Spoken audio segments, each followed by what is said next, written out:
नमस्कार दोस्तों, आज हम बात करने जा रहे हैं एक ऐसे आतंकवादी के बारे में जिसने भारत देश पे बहुत बड़े-बड़े हमले किए हैं। ये वही आदमी है जिसने 26/11 के हमलों को अंजाम दिया था। उसी जालिम को उसी के घर पर मारने की पूरी तैयारी हो चुकी थी दोस्तों। प्लान इतना सटीक था कि उसके बचने का कोई चांस नहीं था दोस्तों। लेकिन ऐन वक्त पर कोरोना आ गया और कोरोना से हुई एक मौत ने सारा प्लान बिगाड़ दिया। टारगेट था भारत का मोस्ट वांटेड आतंकवादी हाफिज सईद। तो दोस्तों अंत तक बने रहिए, बहुत ही इंटरेस्टिंग वीडियो है और कमेंट्स में अपनी राय जरूर बताइए। तो चलिए शुरू करते हैं। 17 जुलाई 2019 यही वो तारीख थी जब लश्कर के सरगना हाफिज सईद को पाकिस्तान अथॉरिटी ने गिरफ्तार कर लिया था। गिरफ्तार के बाद सैयद को जेल भेज दिया गया, लेकिन RNDW के ऑफिसर ने बताया कि हाफिज सईद की गिरफ्तारी अंतर्राष्ट्रीय संगठन की आंखों में धूल झोंकने की एक कोशिश बढ़ती। असली खबर तो ये थी कि हाफिज सईद लाहौर के जॉर्ज टाउन में अपने घर में मौजूद था। फिर प्लान बनाया जाता है हाफिज सईद को मारने का दोस्तों। साल था 2020। दुबई में एक मीटिंग होती है। मीटिंग का मकसद था हाफिज सईद को ठिकाने लगाना, वो भी उसी के घर पे यानी लाहौर के जॉर्ज टाउन में। पर काम मुश्किल था दोस्तों।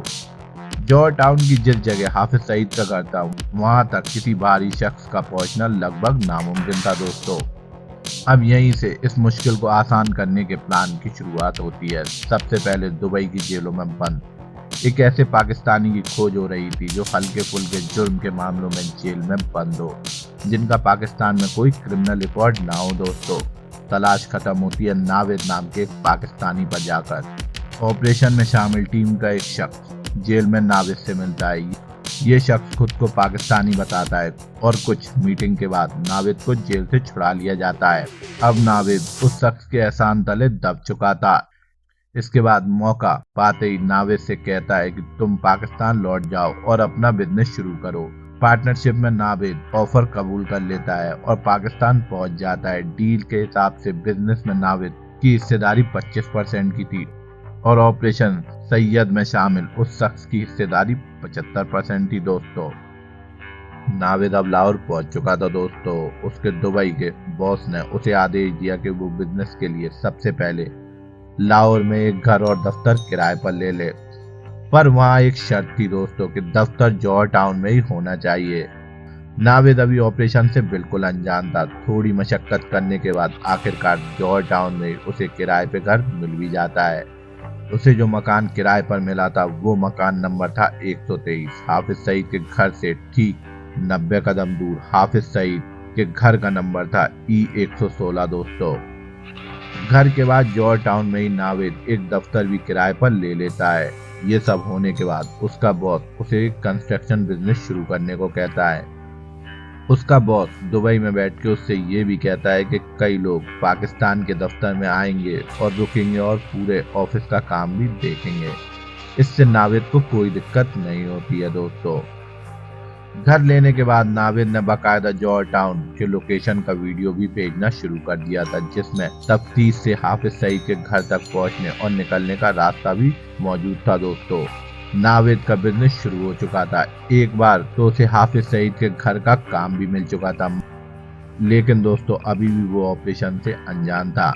लेकिन इसी बीच उसे इस इलाके में 6 मंजिला इमारत का कंस्ट्रक्शन का काम मिल जाता है। ये इमारत पूरी तरह खाली थी और तैयार होने में वक्त था। प्लानिंग के दूसरे हिस्से को अंजाम देने के लिए ये बहुत ही बेहतरीन जगह थी दोस्तों। जैसा उसके दुबई के बॉस ने कहा था, कुछ लोग हिसाब किताब के नाम पर अक्सर नावेद के पास आया करते थे, पर नावेद को उनकी असलियत नहीं मालूम थी। वो सब RNDW के ऑफिसर थे दोस्तों। इसी दौरान एक रोज नावेद का बॉस उसे एक टोयोटा कार खरीदने को कह देता है। दूसरे दिन नावेद एक टोयोटा कार खरीद कर ले आता है। अब वो उसी कार से जॉर्ज टाउन के चक्कर काटा करता था दोस्तों। जॉर्ज टाउन के अंदर ही हाफिज सईद का घर भी था, उसका मदरसा भी था, दफ्तर भी था और एक मस्जिद भी थी जहां वो नमाज पढ़ने जाया करता था दोस्तों। जॉर्ज टाउन के अंदर और भी बहुत सारे लोगों के घर थे, लेकिन हाफिज सईद की वजह से यहाँ सुरक्षा हमेशा कड़ी रहती थी दोस्तों। कॉलोनी में आने जाने के कुल 4 रास्ते थे दोस्तों, लेकिन 3 रास्ते ज्यादातर बंद हुआ करते थे। कॉलोनी के लोगों के लिए एक ही रास्ता खुला रहता था दोस्तों। हर रास्ते पर बैरिकेडिंग और पुलिस का पहरा रहता था दोस्तों। RNDW के ऑफिसर्स ने नावेद के जरिए पूरे इलाके का मुआयना बाकायदा कर लिया था और इसका एक नक्शा भी बना लिया था दोस्तों नावेद के जरिए उन लोगों की जौहर टाउन तक पहुंच बन चुकी थी। अब तैयारी की बारी थी। एक रोज नावेद से कहा गया कि जिस रंग की टोयोटा कार उसके पास है ठीक वैसे ही एक और कार वो खरीद ले। अब दूसरी कार भी आ चुकी थी। दोनों के रंग, दोनों के डेंट, दोनों के इंटीरियर और दोनों की सीट कवर सब कुछ सेम था दोस्तों। यहाँ तक कि जिस जगह पर एक डेंट लगा था वो डेंट भी ठीक उसी जगह पर दूसरी कार में लगाया जाता है दोस्तों।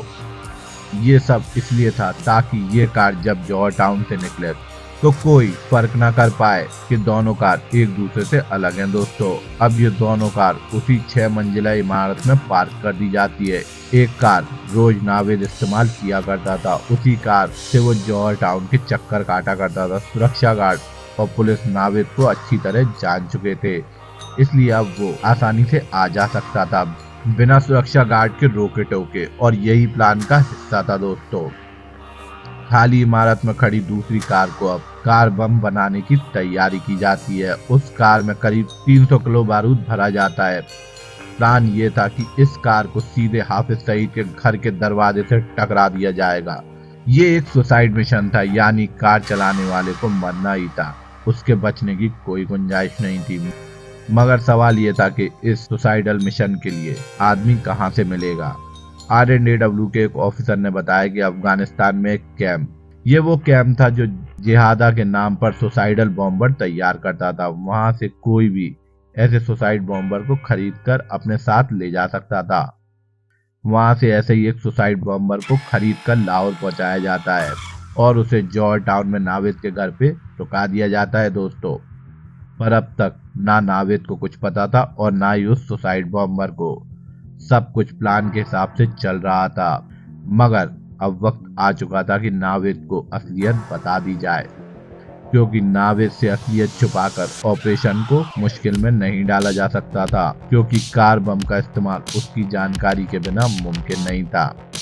पर दिक्कत ये थी कि नावेद पर भरोसा किया कैसे जाए। क्या वो हाफिज सईद को मारने के इस ऑपरेशन में शामिल होगा या नहीं, या फिर पाकिस्तान अथॉरिटी को सब कुछ बता देगा। मामला रिस्की था, लेकिन RNDW के लिए जोखिम लेना भी जरूरी था दोस्तों।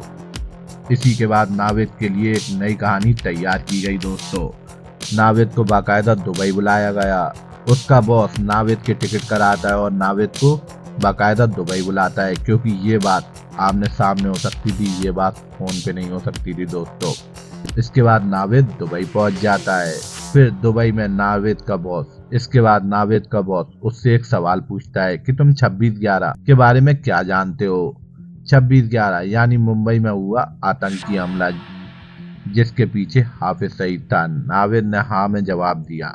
तब RNDW का ऑफिसर नावेद से कहता है कि एक इजरायली बिजनेसमैन की फैमिली उस बॉम्ब ब्लास्ट में मारी गई थी और वह इजरायली परिवार का बदला लेने के लिए हाफिज सईद को मारने के एवज में करोड़ों रुपए देने के लिए तैयार है। पहले तो नावेद घबरा जाता है और बिल्कुल भौचक्का सा रह जाता है।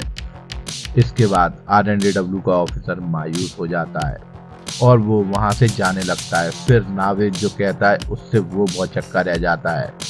नावेद कहता है कि वो काम करेगा, लेकिन उसके लिए वो पूरे 10 करोड़ रुपए लेगा और काम होने के बाद नावेद और उसके परिवार को तुर्की शिफ्ट कर दिया जाए। RNDW का ऑफिसर ये सुनकर भौचक्का रह जाता है और उसके बाद खुश भी होता है। अब ऑपरेशन को अपने आखिरी स्टेज पर पहुंचाना था दोस्तों, पर तभी कोरोना ने दस्तक दे दी। पूरी दुनिया पर असर डालने वाला ये कोरोना इस ऑपरेशन पर भी ऐसा असर डालेगा किसी ने नहीं सोचा था। नावेद को हैंडल करने वाला RNDW का ऑफिसर ईद पर एक दिन के लिए घर जाना चाहता था। 2021 में 13 मई को ईद थी। ईद मनाने के बाद 14 मई को उसे वापस दुबई लौट के आना था, लेकिन एन वक्त पर ईद के ही दिन उसे बुखार आ गया। जांच हुई तो पता चला कि उसे कोरोना है। उसे अस्पताल में दाखिल कराया गया, लेकिन दोस्तों वह बच नहीं पाया। अब RNDW के ऑफिसर की मौत से ये ऑपरेशन खतरे में आ चुका था, क्योंकि नावेद से लगातार यही ऑफिसर बात कर रहा था। 10 करोड़ की डील भी इसी ने की थी। अब मसला ये था कि नाविद से कौन बात करेगा। नाविद से बात करने में भी दो बड़े मसले थे दोस्तों। पहला ये कि 300 किलो बारूद से भरी कार ज्यादा दिन तक उस खाली इमारत में खड़ी नहीं रखी जा सकती थी, और दूसरी ये कि जिस बॉम्बर को वो अफगानिस्तान से लाए थे उसे ज्यादा दिनों तक एक कमरे में रोकना खतरे से खाली नहीं था दोस्तों। उस पर हर वक्त नजर रखना जरूरी थी। इस बात का ख्याल RNDW के ऑफिसर्स को हो चुका था दोस्तों। इस बात का ख्याल हमेशा रखा जाता था कि उसके आसपास कोई टीवी मौजूद ना हो, मनोरंजन का कोई दूसरा साधन उसके आसपास मौजूद ना हो, रिश्ते, प्यार, मोहब्बत, जज्बात की कोई तस्वीर या कहानी उसके आसपास नहीं हो, क्योंकि ऐसा हुआ तो उसका ध्यान भटक सकता है दोस्तों। RNDW के ऑफिसर की मौत के बाद आखिरकार एक दूसरे शख्स ने खुद को उस हैंडलर का बॉस बताते हुए नाविद को फोन मिलाया। उसे कोरोना से हुई मौत की जानकारी दी और कहा कि अब आगे की सारी बातें वही करेगा। मगर नाविद को अब शक हो चुका था दोस्तों। वो इस अनजान आदमी से ऐसी कोई रिस्की डील नहीं करना चाहता था जो सीधे हाफिज सईद की मौत से जुड़ी हो। अब नाविद इस ऑपरेशन के लिए मना कर देता है दोस्तों। यही इस ऑपरेशन में एक बड़ी चूक हो जाती है दोस्तों। चूक ये हुई कि इस दूसरे RNDW के ऑफिसर ने नाविद को धमकी दे दी कि अगर उसने अपना काम पूरा नहीं किया तो जॉर्ज टाउन में उसके भेजे गए सारे वीडियो नक्शे और बातचीत के दूसरे सबूत ISI को सौंप दिए जाएंगे। नाविद अब घबरा चुका था। उसका एक रिश्तेदार पुलिस में भी था। उसने जाकर सारी बात उसे बता दी। वो पुलिस वाला नाविद को लेकर हाफिज सईद के पास गया। नाविद ने हाफिज सईद को बताया कि उस पर हमला होने वाला है, मगर हाफिज सईद ने इसे मजाक समझा। वो ये मानने को तैयार ही नहीं था कि जिस किले जैसी कॉलोनी में वो रहता है वहाँ कोई घुसकर उस पर हमला करने की सोच भी सकता है। उसे नाविद को कॉलोनी छोड़कर जाने को कह दिया था दोस्तों। ये सब होने से पहले नाविद को एक ही रंग और हूबहू एक जैसी 2 टोयोटा कार खरीदने का मकसद यही था कि जब हमला हो तो कार देखकर सुरक्षा गार्ड और पुलिस धोखा न खाए। प्लान के तहत जिस दिन हमला होना था उस दिन नाविद की जगह बारूद से भरी उस कार में वो सुसाइडल बॉम्बर होना था जिसे अफगानिस्तान से लाया गया था दोस्तों। क्योंकि महीनों से नाविद इस कार को जॉर्ज टाउन में दौड़ा रहा था, लिहाजा हर कोई उसकी कार को पहचानता था। ऐसे में बड़ी आसानी से इस कार को हाफिज सईद के घर के दरवाजे से टकराया जा सकता था। मगर कोरोना में हुई एक मौत ने पूरा प्लान बिगाड़ दिया था दोस्तों। और धमकी के बाद नाविद ने अब फोन उठाना भी बंद कर दिया। इससे ऑपरेशन में शामिल लोगों को शक हो गया कि उसने सारा राज पाकिस्तान अथॉरिटी के सामने उगल दिया है। अब दिक्कत ये थी कि 300 किलो बारूद से भरी कार उसी जॉर्ज टाउन की इमारत में खड़ी थी। किसी ने कार के दरवाजे खोल दिए तो बारूद पकड़ लिया जाएगा। 300 किलो के भार से अब कार भी 35 किलोमीटर की रफ्तार से ज्यादा तेज नहीं चल सकती थी। कार में बारूद को वापस निकालना और भी जोखिम भरा काम था दोस्तों। सड़क पर निकलकर कहीं दूर धमाका करने में जोखिम था। अगर रास्ते में पुलिस ने रोक लिया, इन्वेस्टिगेशन की, तो बहुत सारे लोग मारे जाएंगे। फिर ऐसे में क्या किया जाए? फिर RNDW ने ये तय किया कि जो भी हो ऑपरेशन आगे बढ़ेगा। मगर अब दिक्कत ये आ गई कि नाविद के खुलासे के बाद हाफिज सईद के घर के इर्द गिर्द सुरक्षा और भी बढ़ा दी गई। अब उस गेट से हाफिज सईद के घर के सामने से गुजरना भी नामुमकिन था दोस्तों। ज्यादा से ज्यादा गेट तक ही जाया जा सकता था। गेट से हाफिज सईद के घर की दूरी करीब 45 कदम थी दोस्तों। फिर दोस्तों आखिर में ये फैसला लिया गया कि बारूद से भरी कार को गेट से टकरा दिया जाए, क्योंकि कार में इतना बारूद था कि वो हाफिज सईद के घर पे नुकसान तो पहुंचा सकती थी और शायद हाफिज सईद को मार भी सकती थी। इसी के बाद 23 जून 2021 की वो तारीख और सुबह 11 बजे का वक्त धमाके के लिए चुना जाता है।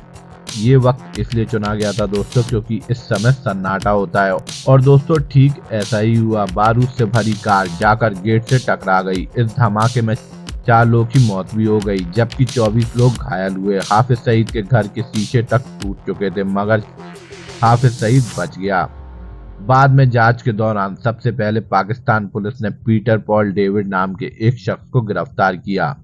उसका कार का कारोबार था। टोयोटा कार उसी से खरीदी गई थी। पीटर दरअसल इस पूरे ऑपरेशन में पाकिस्तान के मुख्य हैंडलर और तारीख तालिबान पाकिस्तान यानी टीटीपी के समीउल हक का आदमी था दोस्तों।